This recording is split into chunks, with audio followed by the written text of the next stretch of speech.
বিরতির পর চ্যানেলের কৃষি সংবাদে আবারও আমন্ত্রণ। কক্সবাজারের টেকনাফ উপজেলার প্রত্যন্ত গ্রামে প্রায় ৬০০ বিঘা জমির উপর মিশ্র ফলের বাগান গড়ে তুলেছেন হাবিবুল্লাহ হাবিব নামের এক তরুণ উদ্যোক্তা। ২০০৭ সালের ওই বাগানটি এখন পরিবেশ সুরক্ষা ও আর্থসামাজিক উন্নয়নের এক মডেলে পরিণত হয়েছে। বিস্তারিত সরোয়ার আজম মানিকের রিপোর্টে। দিনে দিনে পাহাড় হয়ে পড়েছে বৃক্ষশূন্য, নষ্ট হচ্ছে পরিবেশের ভারসাম্য।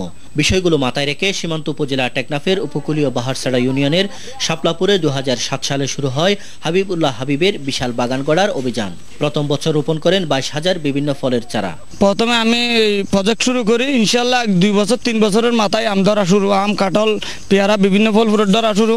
ওখান থেকে বেচা বিক্রি করে প্রত্যেক বছর ২-২.৫ লাখ টাকা আমি ওখান থেকে পাই। ওগুলা নিয়ে আবার চারা রোপণ করি, এখানে আবার লোক কাটাই। এখন আমার এই বাগানের উপর নির্ভর করতেছে ১-২০০ পরিবার।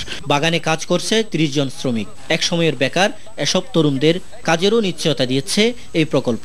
যখন এলাকায় একদম আমরা বেকার হয়ে গেলাম, তখন এলাকার হাবিব ভাই আমাদেরকে সবাইকে, এলাকার যারা বেকার যুবক বসে আছি তাদেরকে সুসংগঠিত করে এই বাগান পরিচর্যা করার জন্য আমাদের ৩০ জনকে নিয়োগ দিয়েছে। হাবিবের এই বাগান দেখতে প্রতিদিন বিভিন্ন স্থান থেকে ভিড় জমান আগ্রহী উদ্যোক্তারা। কানাতে দেখতে অনেক সুন্দর লাগতেছে, পরবর্তী আমরা একটা বাগান করব সুযোগ নিয়ে। তাই বাগানের আরো প্রসার ঘটাতে নতুন নতুন পরিকল্পনা নিয়েও এগিয়ে যাচ্ছেন হাবিব।